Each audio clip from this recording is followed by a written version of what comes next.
Құрметті халайық, армысыздар, аман есен бармысыздар? Ойланайық,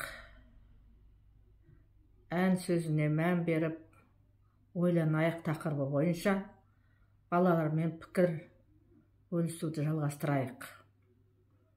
Әрине, бұл қазіргі өзекті мәселелердің бірі. Өздеріңіз де білесіздер, өйткені ән сөзін түсініп айтқан әрбір баланың, немесе әрбір әншінің әні мәнді, мағыналы, саз иірімдері сұлу, тұнық болып естілетіні сөзсіз. Оны енді әр әнші айтқанда өздеріңіз де байқап көріп жүрсіздер. Соған байланысты мен балаларға кішкене осы жайлы айтып жатырмын. Негізі бұл тақырып жалпы мектепте оқитын балаларға да өте пайдалы. Өйткені өлеңді түсінуге бұл мүмкіндік береді. Өлең әртүрлі ақындардың өлеңдерін өтеді ғой мектепте. Сонда сол өлеңдердің мән мағынасын түсініп оқуға жалпы балдарға кішкене болса да көмек болады деп ойлаймын. Үлкен кісілермен қатар балаларға да көмегі тиеді. Мысалы, Илья Жақановтың «Нен ойладың құрбыжан» әнін айтып тыңдап көрейік. Нен ойладың құрбыжан, нен ойладың, ойға батқан жүзіңе қарайладым, алыс арман үміттің сәулесіндей, абайладым көзіңде арай барын. Алыс арман үміттің сәулесіндей, абайладым көзіңде арай барын. Нен ойладың жол таппай қамалдың ба, таппадың ба әлдіні табалдың ба? Ойлаған жөн алдардың барлық жағын, ойла құрбын жақсыны жаманды да.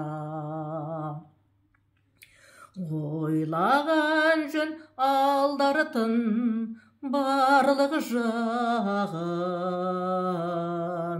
ойла құрбым жақсыны жаманды да. Алдың арман әйтсе де абайлағын, әлденеге үңіліп қарайладым, білгім келіп барады, білгім келіп. Нен ойладың құрбыжан, нен ойладың, білгім келіп барады, білгім келіп. Нен ойладың құрбыжан, нен ойладың, нен ойладың құрбыжан, нен ойладың. Міне, бұл әнді естігенде сөзсіз құрбылар, олардың бір-бірімен арман, махаббат, өмірдегі жақсы, жаман жайлы ойласқандарын, бір-бірімен сырласқандары өзінен өзі көрініп тұр. Ол үшін тек не қылу керек, сәл болса да мән беру керек екен ән сөзіне.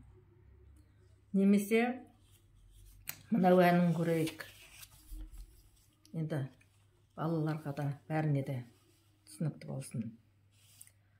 Сен ойладым жарқылдаған асылым деген. Бұл да Ілия Жақановтың өлеңі. Жазда шықты жердің жүзін жайнатты, тау-тоғайда бұлбұлдарын сайратты, зорға басып жүрегімнің тасуын.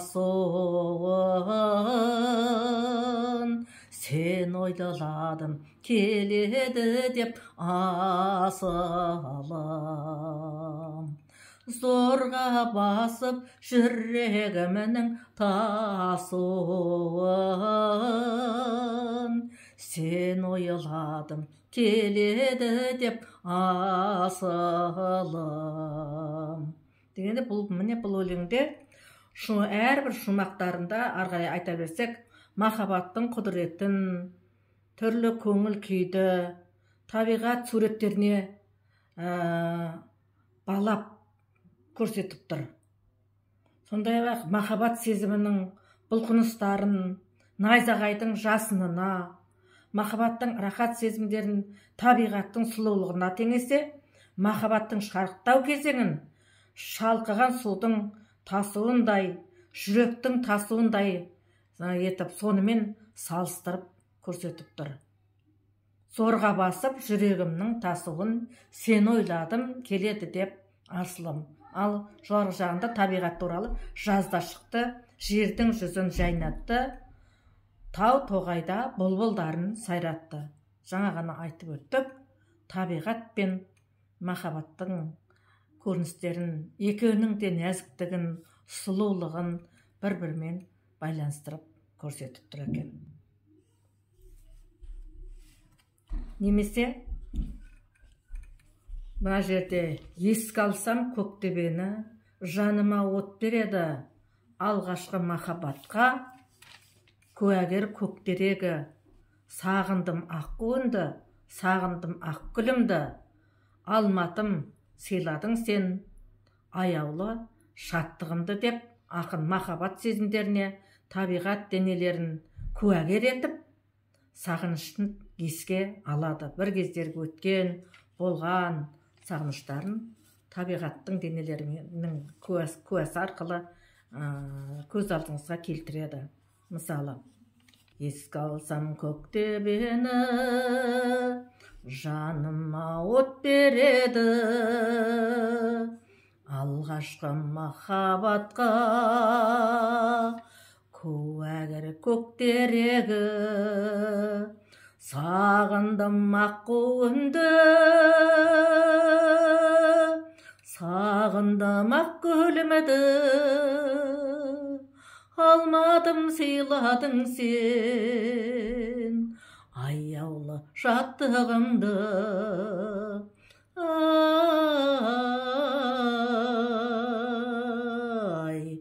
Аяулы шаттығымды, алмадым сыйладың сен аяулы шаттығымды деп адамның бір махаббат сезімін еріксіз тербейді.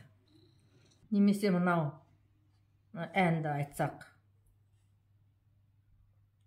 төсінде айдың, үстінде таулар, самғайды сұлу ерке аққулар, ұшады талмай, қанатын самғай, тосады оны айдын көл баулар деп тұр. Аққулар, оларға қол бұлғап, қалады сан таулар, барады қалықтап ерке аққулар. Адамзаттың өмірін, бақытының шарықтау өткелдері мен кезеңдерін, қанаттары талмай, таулардың үстінде, ай төсінде қалықтап ұшып бара жатқан аққулардың өмір тарихына ұқсатуға болады екен. Бұл жерде өлеңнің сөзінің мағынасын қарап отырып.